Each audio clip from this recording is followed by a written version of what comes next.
Hello, my name is Tanya, and I'm the author of the book Losing Porsha, We Live Through Our Loss. And today I want to talk about what drove me to, do research about Porsha. Well, like I was saying before, my mom and dad didn't have a copy of they wasn't given like a birth certificate or anything with Portia. And so like to us, even though we knew she existed, we didn't have like anything, like on paper or anything. No birth certificate, no death certificate, um, no funeral program. I mean, we didn't have anything, no pictures, anything. It was like she didn't even really exist.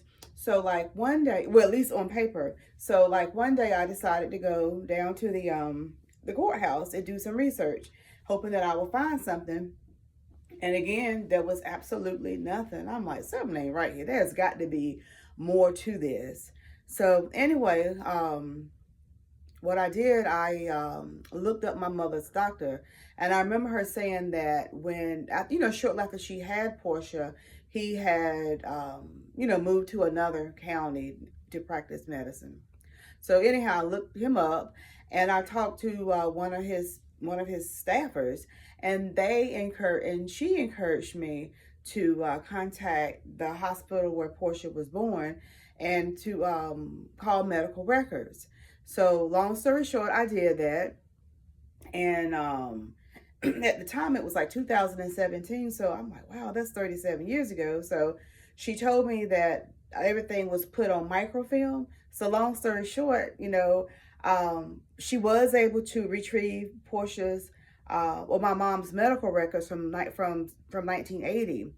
And I learned so much information about that. I was very surprised because I had no idea. There was like a lot of simple things that we didn't know. For example, Portia was born at 10:11 a.m. We didn't know that. She was born weighing 7 pounds, 10 ounces. We didn't know that. She was born like in room 306. Didn't know that either. And let's see, I have the book right here. And it doesn't say, I guess I didn't look back over as far as like the length that she was. But just those little details, we didn't know any of that. But I'm forever thankful and grateful that we were able to retrieve those medical records. And, we found out a lot of other things. So again, I want to encourage you, anytime you have questions about like if something don't sound right, or something happened that don't make sense, or whatever, just for your personal records, get a copy of the medical records. You would be surprised the things that you find out. And I'll give and I'll tell a personal story. A couple of years back, I had surgery, and I remember getting like my medical bill, my doctor bill, so forth. And they just gonna send you the bill. They ain't gonna tell you nothing unless you request it. So I I did.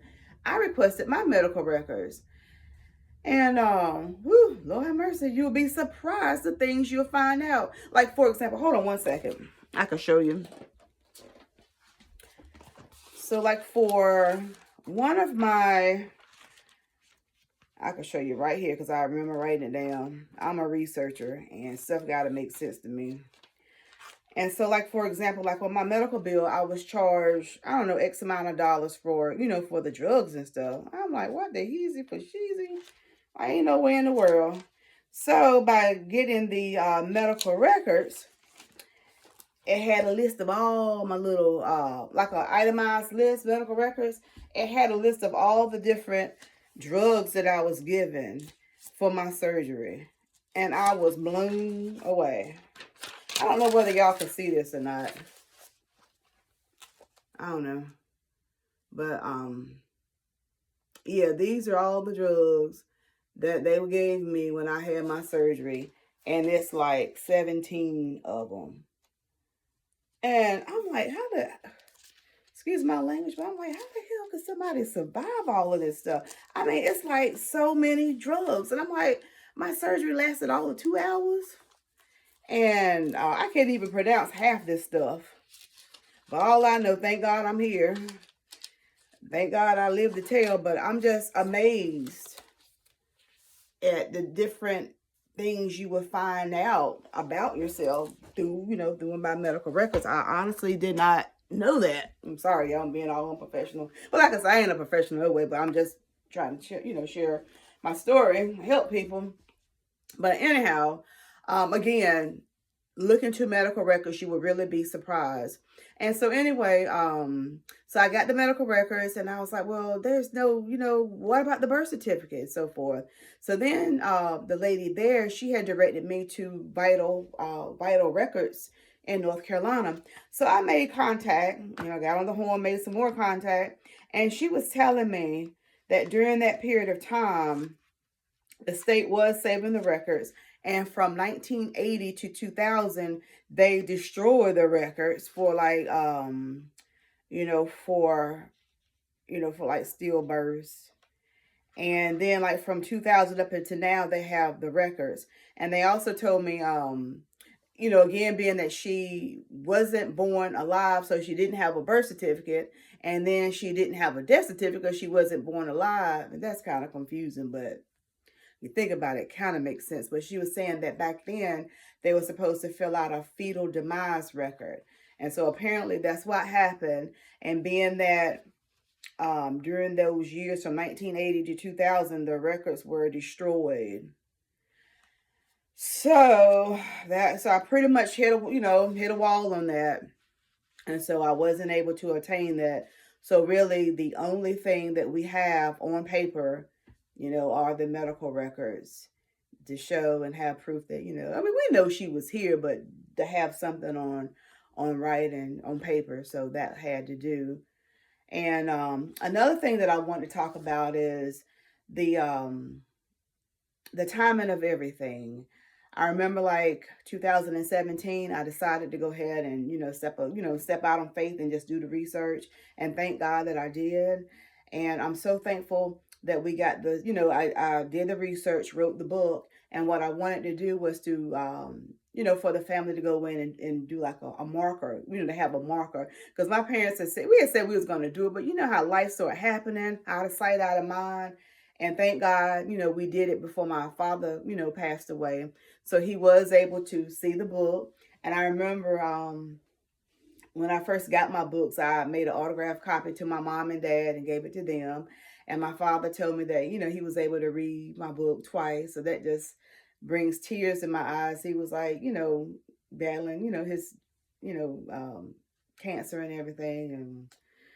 And, he told me that he read it twice. I was just moved to tears out of all the pain he was in. He, found time to read the book. And I remember like also, the day that he had surgery to insert his port was the same day that they was coming to lay the headstone. And I was like, and I was telling the lady, I was like, I can't be there because, to put the flag down so they'll know where to put it. Because I was like, I had to be at the hospital at 6 o'clock that morning. I had to drive from where I live to drive to my mom and dad's house, help with him, get him in the car, for the surgery, be there for my mom. So long story short, she worked it out where they, for them to come later in the afternoon. So as soon as my father got out of the surgery, he desperately wanted to be there, and he was. I'm just really blown away by that. He wanted to be a part, of witnessing where the flag was going to go and where the headstone was going to go. And then he was kind of like telling me about, different family members' graves that was back there. And unbeknownst to me, my phone was recording everything. I still don't know how that happened. I must have had my phone. I don't know, but I had no idea that I was, his voice was being recorded. And that's like the only thing that I have, with my father's voice on it. And it's just, that will always be dear to my heart that, that he was, that he was a part of that. And he, before he passed. So I'm forever thankful and grateful, for that. Well, like I said, I didn't want much. I just wanted to share that and to encourage somebody if you have unanswered questions or anything, especially like during that time period, there is a way to find out information, medical records at your local hospital. Well, I hope that this helps somebody. I apologize if I was rambling a little bit. I am, new at recording. I'm a writer. I love to write. Like online, I can write all day long, be a part of conversations. Writing is my thing, but I really am trying to get more comfortable being in front of a camera. And so my intention is really just to reach out and to help people. That's it. To share my story, to be a blessing to others, to encourage others, let them know that they're not alone. But again, the name of my book is called Losing Porsha, We Live Through Our Loss, and it's available on Amazon. All right, until next time, I'll talk to you later. Bye.